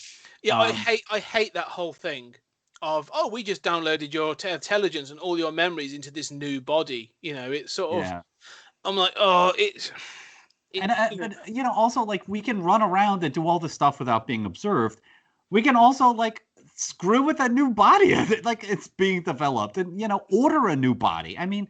There's a lot that you have to. There's no process or they talk about process and procedure a lot in the first couple of episodes about how these things work, and then none of it seems to be followed by anybody for the rest of the show. Right. And like you said about a safety thing, they have a safety. They have an explosive in their body. It's called a remote control. Trigger the explosives. And even at the end when they're revolting, she might not have it because she's been rebuilt. But the rest of them do. It's like there's Eschaton. He's using a machine gun to murder guards. Push the button. Yeah.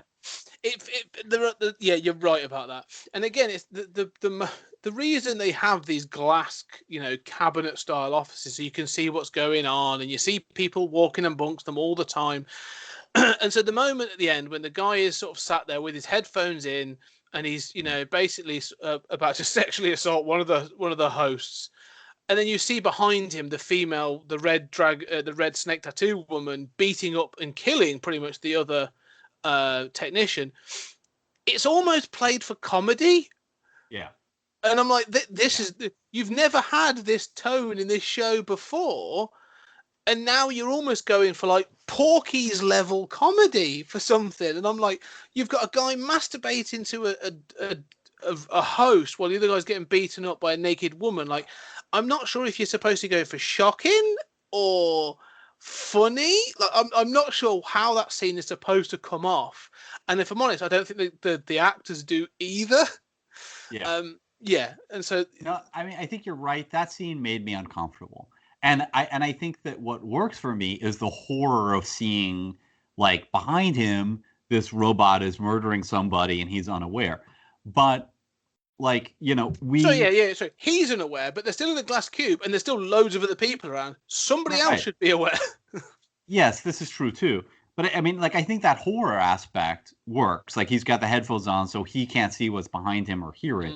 That kind of works. But I also, you know, yeah, it's uncomfortable. You said Porky's. I thought of, like, there's the insinuation that I think we find out isn't true, that Ed Harris in the first episode, when he drags Dolores off, he's taking her into the barn to rape her.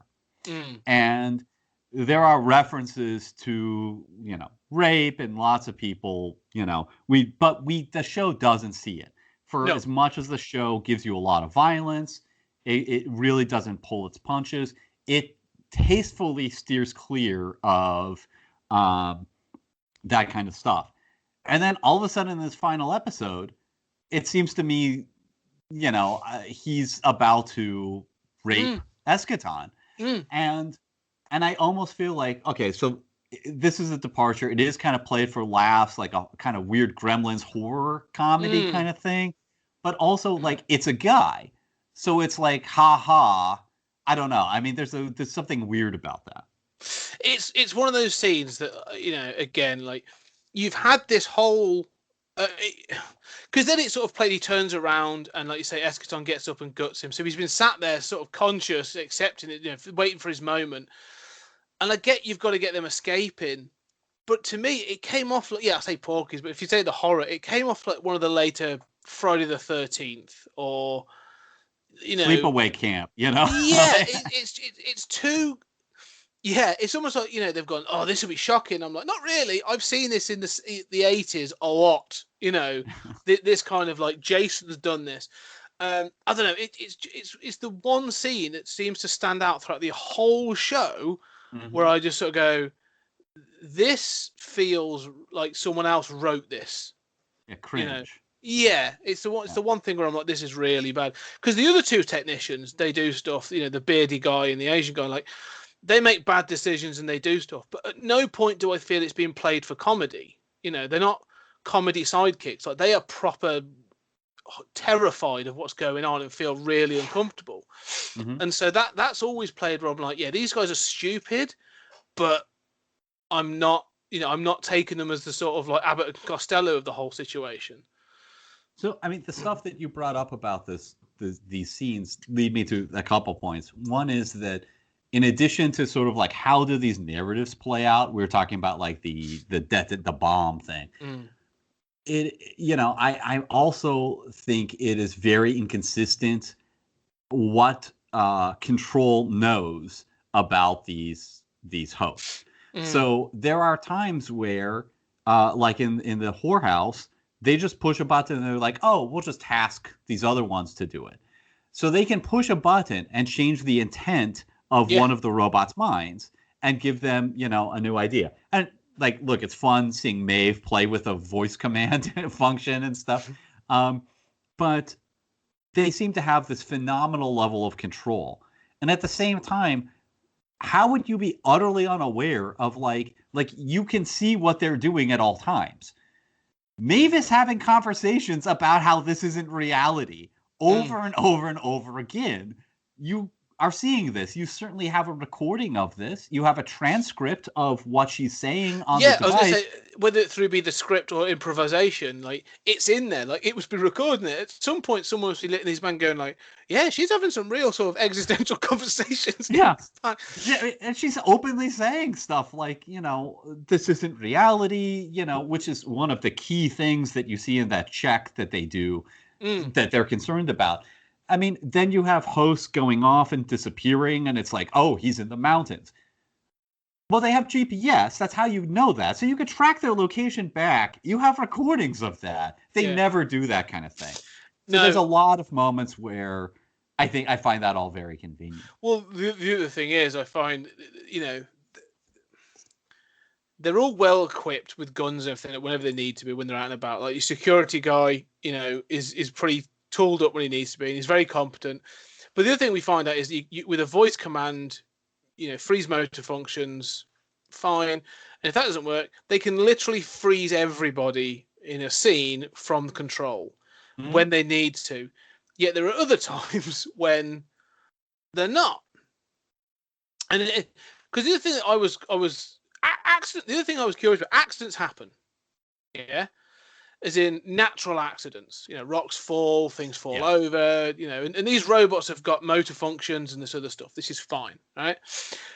But the thing you learn about this park is that not only have you got the town, which is the hub of everything, they say as you go out further out, it becomes more extreme, and you find things as you go. So you get, you got Escatan, the outlaw. Then you find out there's this other sort of like Mexican town that's got stuff going on, and then you find there's a camp of soldiers and all this other stuff. Then there's a flipping railroad that takes you through savage, Native American territory. All this stuff's going on. Yeah. Yeah. The thing I was curious about, again, because you were saying about efficiency. Do they have all these guys on pause until somebody turns up? Or are these things just going through a loop for days on end? Like, you could be months and nobody finds that army camp. And I'd be like, well, we're just wasting time with having those going round and round in their loops. Why don't we just pause them until we know a guest is going to get there and activate them several hours beforehand or something? Yeah, I had a version of the same thought. Where like it's justified by there's somebody who says like it helps them train dialogue, right? Like it helps them improv to go through this. But it's like you've got like, I mean, it's hundreds, right? I don't think it's thousands, but you've got hundreds of hosts. Well, one of the things you pointed out is the ridiculousness of how big this park is. Yeah, it's just like this is like, imagine if Disneyland were the lower half of Florida. Yeah. It's just like absurd. But there's hundreds of these hosts, and they're clearly having interactions away from guests. Now, you could justify if you said, "Look, there's one guest out there, keep running them," but they're computers. I mean, you could have them run through these conversations in simulation. In fact, that'd be way more efficient than. Yeah, I had the same question about that. It just seemed really inefficient. And I think the thing I thought about accidents, they come across like a mine, and then they come across the soldiers. I'm like, well, what if there's no guests there, but say there's a rock slide, because it's mountainous areas, or something happens, or one of them just has a misfooting. We do it as humans. I'm sure robots do it, and falls down. And I'm like, do they then send somebody out to go fix that? Does that affect the narrative? How would the other hosts interact with this thing that's happened? Yes, it'd be improvisation, but they try and fix it. I mean, at one point they come across, and I don't think this is explained. The Man in Black and Teddy come across an army camp, and this is where Teddy is recognised for something else that he did before.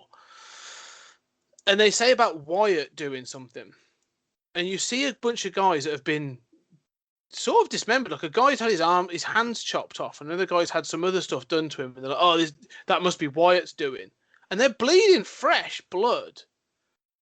And I'm like, well, we find out that wasn't Wyatt because of who Wyatt is. But what the hell happened to those?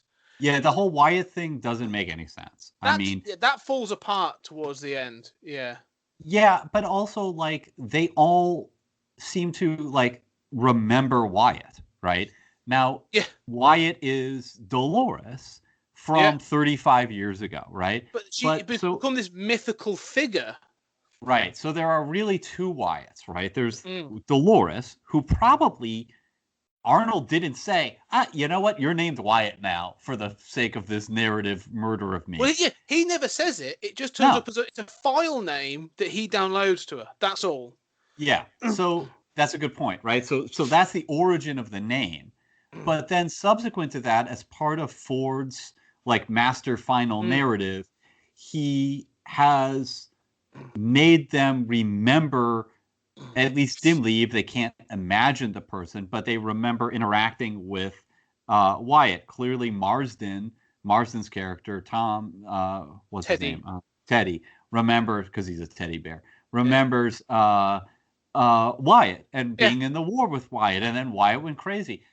So there's this like phantom Wyatt that only exists in fake memories, and presumably as part of that, Ford has, had some tech come in or had somebody else come in and dismember those guys. But again, you have to imagine so much that is not shown that it's like, oh yeah, Ford just did it. Oh yeah, Ford just did it. That's the answer to 90% of stuff. The whole Wyatt thing. No, I agree, because the whole Wyatt thing, not only does it fall apart, it sort of goes away as well. Because throughout the story, especially when you are introduced to potential Wyatts at different sections. So at one point, Teddy and the Man in Black are captured, and there's that woman, who's been roughed up, and I don't know where she's supposed to be, and yet they are attacked by guys in like horned helmets, and they're all these cannibals, and you think, and they're like, oh, this must be this cult that they've talked about, this cannibalistic cult, and this is led by Wyatt. And you think, okay, so that's it. And then you later see that the guy who writes the writer is working on a character in his office who's biting on a leg, and he says about how he likes to eat things because they're fresh, and he's sort of change that to moist or whatever. And the insinuation is, and he says, well, then this is the grand villain, and you're like, oh, so that's Wyatt? That's the insinuation there? And again, you're just like, well, no. What's he? And Tessa Thompson says, "Oh no, it's just busy work. You're being fobbed off to shut you up." But this whole Wyatt thing really, not only does it not matter, like you say, it doesn't work. Yeah, but I mean, part of the problem is that it doesn't work, but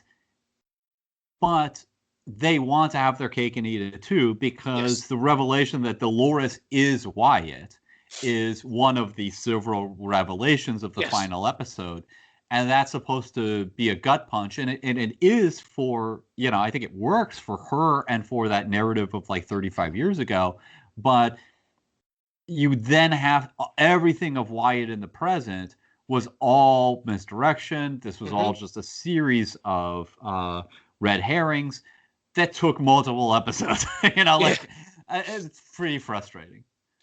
So let's do, because there's a couple of things I want to touch on before we sort of, we've got a couple 20 minutes left. But Bernard, you talk about those reveals. I love Jeffrey Wright. Dude is awesome. The fact he's going to be the next new Commissioner Gordon is really exciting. Side point, but he's really good in this, and I think he's another great actor and stuff. And this idea, though, and that he's great as Bernard. He's a little bit sort of grumpy and brumbling and all this other stuff, and he's fine as a character. To reveal that he's a host is one thing, but then to reveal that he is a literal like recreation of Arnold down to mannerisms and speech patterns and stuff made by Ford. What do you think about that? Because I mean, I think that my objection is that there are too many revelations. The show wants to be too clever. I think the revelation that Bernard is a host works brilliantly. I think that whole thing of like what door and going down and did you look at these? You see it coming a mile away, but it still is just devastating, and then having him controlled and commit murder and struggle with the memories of his dying son. All of that is done great. The fact that he's Arnold, is really just there so that all of the scenes of Dolores talking to him, which you get two reveals about them. One is that they're actually 35 years ago. Another is that the person she's with is Arnold, not Bernard. And then you get to the present where you have one of those scenes and Arnold disappears and she says, I'm talking to myself. And she's at that point, you're in the present and she's hallucinating. But that's making the audience do extra footwork beyond that. to me, the whole like he's Arnold. I mean, there are too many reveals. I don't object to him being Arnold. I love that he's a host. You know, something like that's coming from episode 1, right? But yes, but still, it is effective. I wish it were 2 episodes earlier. Rewatching it, I remembered that as like halfway through, and that's like in 7 or something. yes, yeah. What were your thoughts? No, I like the way that scene plays out because it is obvious, and it's one of those things as a viewer where you're almost like, no, I don't want that, you know, because it's sort of because you've got to know the character, and you know about his child, the death of his son, and the relationship he's had with Teresa. So when he goes down, he's like, "What door?" At first, you're like, "Oh, it's dark in there, so we may not have seen it." So you're like, "Okay, well, I'll let that slide." And then he goes through, and she holds up those papers, and what do you think of this? And he says, "Doesn't look like anything to me." And you're just like, "Oh no, oh my god!" And it's because it's exactly the same wording, and the look on her face when he says it is just like she's obviously there with the viewer going like, "Oh shit, just got real." So that to me was all fascinating. I was like, "Oh my god!" But the reveal for him to being Bernard being Arnold. It opened up a couple of things to me. Firstly, like you find out that obviously, Ford did it of his own accord and did it all through himself. And, it shows how clever and brilliant he is at these things. Fine. I get that. It shows that he's obviously got some unresolved issues with his relationship with Arnold and what happened. And again, so I like that it shows, he's trying to deal with this stuff. And in fact that, he's even got, I like the fact that then because Bernard says, can you remove, if I'm a host, then remove these memories of my son. And that, well, we can't, because actually that's the cornerstone of your personality. Everything else hangs off this.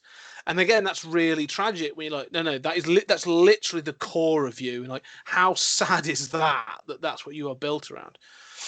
But more than that, I was thinking, I kept thinking about, in fact, I went and Googled Henry Ford when I was watching this, because I thought, is the name Ford important? Like, are they trying to say something about industrialists or something like that? And there's pictures of Henry Ford, right, from back in the 1800s and early 1900s. And I thought, well, nowadays I can go find a picture of Elon Musk like that, what's it, Jobs, or any of those kinds of people like that. I can go and Google this. This is set in the future, yeah. Are you telling me not one person that works at this place on the board or anywhere goes, that fucker looks a lot like Arnold? Well, what? In fact, he looks just like him. There is the only thing I would say to defend that is it's clear that most people do not remember that Arnold was part of it. Like, certain people know that, but I had the same thought. You're right. Now, I do think they try to cover that up a little, like where they're like the early years of the park are veiled in secrecy kind of references. But yes, absolutely. The other question I have is like, once you make Bernard, you're just like, now that was still relatively early, but there was still an organization. You mean to tell me that you gave him all of Arnold's clearances, and meanwhile, nobody's ever said to him, like in a room, where he's in a room inspecting another android, sees all motor functions. Bernard, why did you stop moving? You know, there's tons of moments where like you see they scan the androids. It does not really work. And you're absolutely right about the photo. I mean, it's another, but this is again where I think like it's obsessed with the twist. Yes. Over just a coherent, intellectually engaging, emotionally engaging narrative. This is the I refer to this as the Shyamalan problem. Right? Mm-hmm. M. Night Shyamalan has this problem that when he made Sixth Sense, he invested that film with emotional resonance, and it's well thought out. He's clearly taken many, many years to think about this narrative and how it works. You can watch this back, and all the clues are there, but at no point do you go, well, what? Well, you can probably rip that bit of film apart, but it works. Yeah, Bruce Willis doesn't. These things don't happen. So you when the reveal happens, you can clock it back and go, oh, okay, yeah, that works, and the logistics of it work. However, he gets so excited about being the director with the twist Then he gets, you get films like The Village, which is god awful. That's my favorite Shyamalan film. I was just going to say, like Lady in the Water, there's tons of stuff you can point to where it's just obsessed with the twist. I think The Village is genius. I think it's way better than. I think that's an example where the twist worked for me. But yeah, you do have to be like, yeah, they've never seen a plane, Exactly. So there's things in that where you go, because she sees a plane, doesn't she? And you go, well, that's clearly a flight path then. So that would happen a lot. And I think there's other films that he's done, with I can't remember the others, but like that becomes the problem where the twist becomes the thing. Yes. And so when you get the twist, you're a bit like, huh. Well, the twist is satisfying for all of 30 seconds until you go, wait a minute. And that sort of gets to where this season gets to at the end, where it's like you say, there's so much going on that you just go, wait a minute. I'm not buying that. That's I'd have given you, I'm going to give you this, but now you're pushing me to this. I'd have given you 40% nonsense, but you're really pushing for 60% nonsense. And that last 20% is going to push me over the edge. So yeah, and I think this Bernard thing being Arnold is the one that really sort of, for me, the Wyatt thing is one, and then the Bernard thing being Arnold really pushed me over the edge. Where the last couple of episodes, I'm like, I'm struggling with this now. Where, that part doesn't quite hang together for me. No, I think you're right, and I think that we've gone through several of the twists, and I think that him Bernard being I almost said a replicant because it is very Blade Runner, and in some ways clearly more Blade Runner than the original Westworld. But that is a twist that works great. I think that that Dolores is Wyatt works great for the early pre-flashback narrative. It does not make sense in the present day narrative.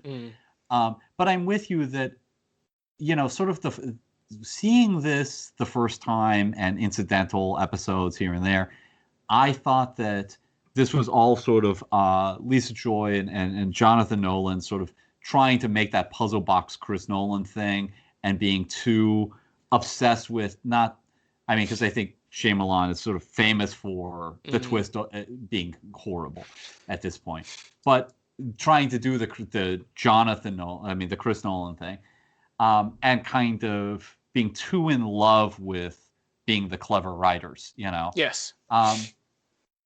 But watching it again, I have another theory, which is that that's true, but that part of the problem here is that it seems like the way this was produced, and I have no evidence for this, but the way this was produced was in a lot more stereotypical, like a showrunner who, writes the first and last episodes, but then you have other writers who come in and you tweak their scripts, but you have story beats that they're supposed to hit. And that's, so to me, the Maeve being activated and turned on or whatever, that could well have been an improvisation by that specific episode. And that there's not enough central control. So it's kind of like, well, and I know they can all justify it by, it doesn't matter, Ford's in charge, it's all the master plan. But there are a lot of elements like that where I think some of the best moments are flourishes. There's an episode that's co-written by Ed Brubaker of comics fame, and it's one of my favorite episodes where Maeve remembers that she's been shot, and she has Eschaton, she tries to get him to, and then she ultimately stabs her own belly, and he pulls out the bullet that's crumpled. I mean, that is just devastating. Where you're looking at that and you're like, reality. This is not reality. Yeah, this isn't real.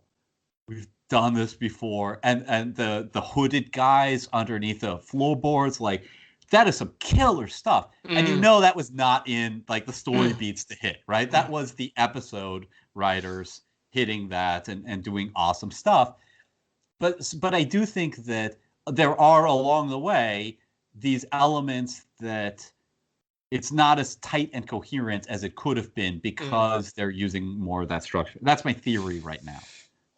I'd agree. No, you know what? I'd actually agree. And I think this would have been better if it was treated as a novel with a single production crew from episode 1 through to episode 10. And if anything, you'd have probably had less episodes and you'd have been tighter.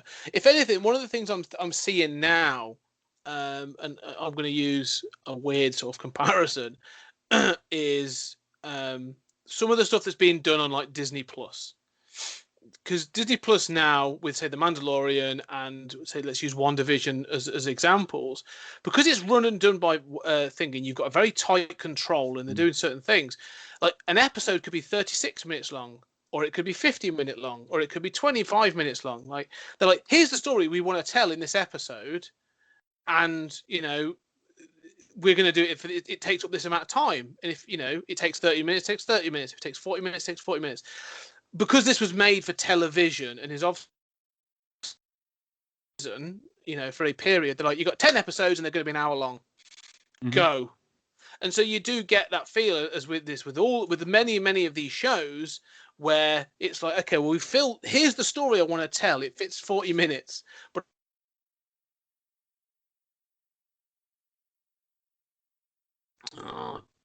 so I do feel that there's occasions when that may have happened, where you get episodes where they've gone, maybe things like that. Oh, I need a match in half an hour, where they've gone, all right, we need to pad this out a little bit. Let's try and add some stuff in here. It may be the case. And unfortunately, those things then have an impact where they go, well, you added that in as padding in episode 4. So now we've got to go back and revisit that in episode 6, and it's going to lead to this. So there's potential for those sorts of things, natural evolutions, I think, that may have taken place. Yeah, and I think that the truth is that a lot of times when we look at movies and TV, the answers are like, well, we're like, oh, that's a dumb prop, that looks horrible. It's like, yeah, well, we had to come up with that in 5 hours because there's a physical production, not to be a Marxist, but there's physical explanations for this stuff. Yeah. HBO did it this way. We had to produce these 10 episodes. We made these decisions. None of these were bad decisions. You like the results. Come on, guys. It's a side effect of how it was produced. Yeah. No, I agree with that. I do think it'd be better if it were tighter. I agree. I think this could do to be a few episodes shorter, and you could probably pull in quite a few bits. We've got a few minutes left, so there was something I want to visit, and I think we're going to visit it in the next one, which is the fear of the singularity and how we're getting closer to this notion of artificial intelligence beating us at things, which I'm pretty sure is going to come out in season 2. So we can revisit that in the next episode. I do want to briefly say another one of my gripes. I know I have to keep hitting on these gripes.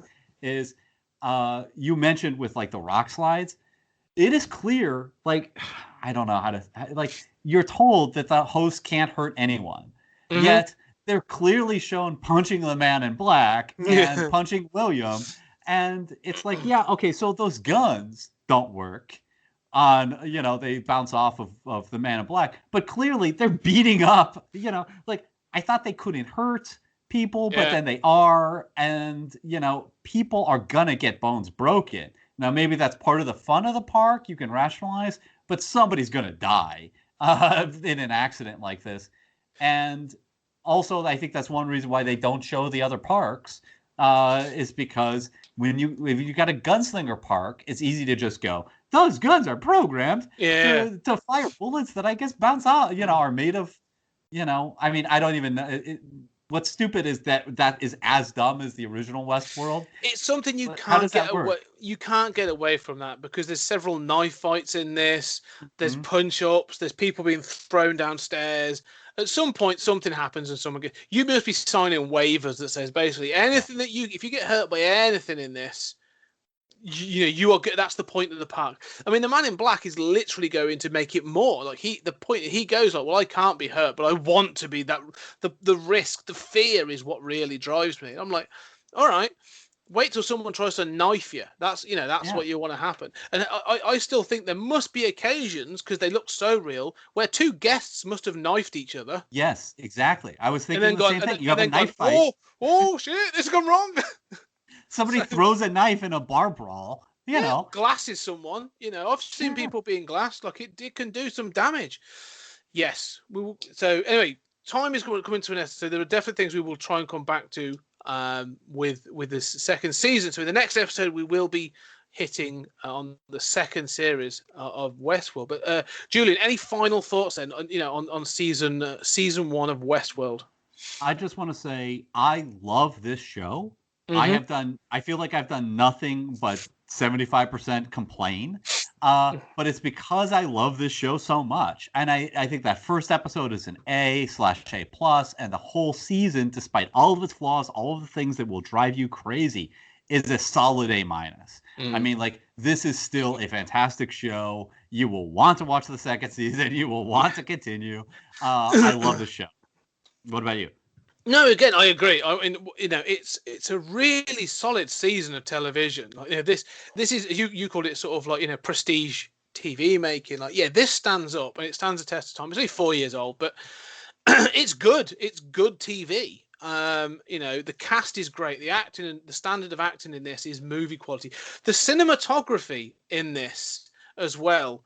They do not, at any point that they don't misuse the landscape. They really utilize some of the landscapes they've got in this, and it looks beautiful. It looks fantastic. So there's several shots that they've gone like, well, we're doing a western, so let's sort of use that. In fact, I've just thought about Ford.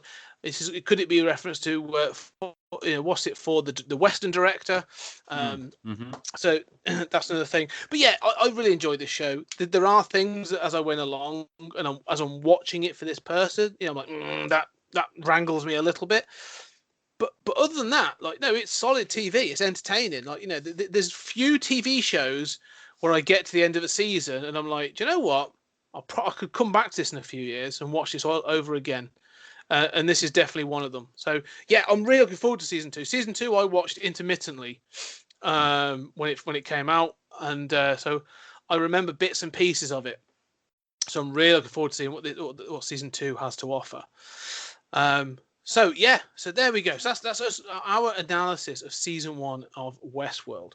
So I hope you've enjoyed it, guys. I hope you really enjoyed it, and I hope that if you've got any theories or you've got any gripes, or actually you want to gripe about our gripes, you want to come at us and you want to explain. That's more likely. Yeah. If you want to come at us and you want to explain Anthony Hopkins' plan to us, go ahead. I would like to see that document. But thank you very much for listening. If you want to come find us, we are online at PodTimeSpace on Twitter. So come and find us. And Julian, as always, it's been an absolute pleasure to do this. And we'll be back. We'll be back to take on the robot revolution in season 2.